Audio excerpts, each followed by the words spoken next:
Bonjour les enfants, c'est papa.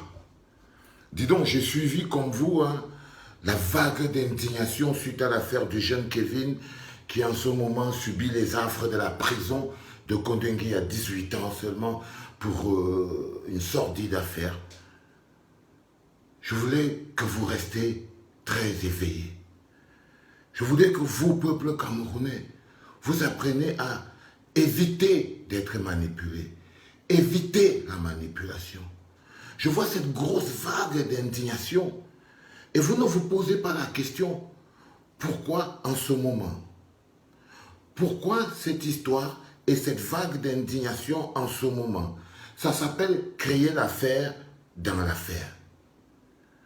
C'est justement en ce moment où on prépare l'assaut final de la satrapie à Yaoundé, surface de réparation, que le gouvernement braqueur, sans cœur, qui fonctionne par braquage émotionnel, parce que vous savez, Paul Biya, il va apparaître bientôt. Il va apparaître bientôt pour vous dire qu'il vous a compris, qu'il a un bon cœur, et que, ben voilà, sous sa haute instruction, on va devoir libérer le jeune Kevin. Parce qu'il aura créé la vague d'émotions dont il a besoin pour paraître comme Dieu. Des politiques villageoises. C'est des adeptes des politiques villageoises. Ils veulent que vous vous indigniez plus que quoi. Et je vois beaucoup de Camerounais à l'indignation hypocrite.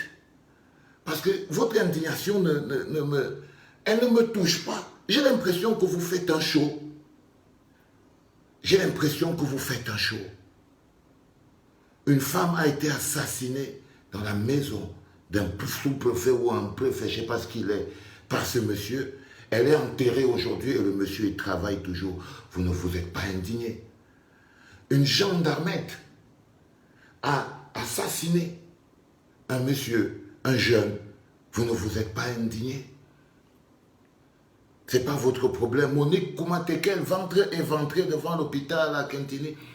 Vous ne vous êtes pas indigné du tout. Parce que vous n'étiez pas manipulé. Parce que vous n'avez pas le cadre sécurisé qui vous permet de manifester votre indignation hypocrite.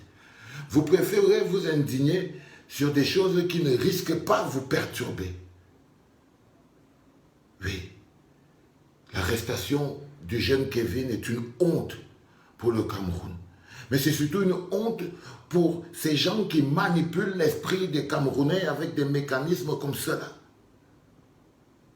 On aurait dû profiter, vous savez, en Égypte, Mohamed Bouazizi, un Égyptien qu'on ne connaissait ni d'Adam ni d'Ève, mais qui avait la chance d'appartenir à un peuple qui peut être indigné, s'est immolé par le feu et ça a emporté le dictateur. Ça, c'est l'indignation d'un peuple. Alors si jamais vous ne pouvez pas vous lever et dire ce qui arrive à Kevin, c'est trop,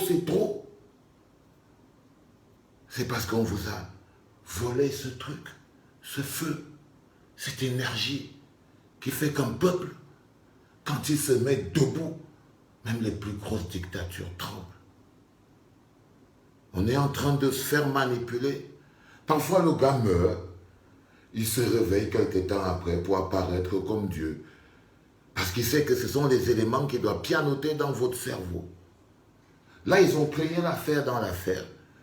Et dans quelques jours, vous verrez, Paul le Pillard, par un décret sous haute instruction pour quoi que ce soit, va décider qu'il faut libérer le jeune Kevin pour venir perturber la cuisson de la mamie de Condré, qui en ce moment où tout le monde achète les baskets, prépare son sandwich et sa bouteille d'eau et son masque à gaz pour attendre le top. Ils essayent de venir vous dérouter, les gars. Papa vous demande de rester éveillé. Papa vous demande de rester concentré. Ok. C'est de la distraction. C'est de la distraction. Qu'est-ce que Mamadou Mota fait en prison? Qu'est-ce que Wilfried Siewe fait en prison? Qu'est-ce que Serge Nana Branco fait en prison? Qu'est-ce que tous ces prisonniers politiques font en prison? Croyez-moi, la prison, c'est le moyen qu'utilise la satrapie pour briser, si ce n'est les corps, les esprits ou les émotions. Gardez ça en mémoire. C'était papa.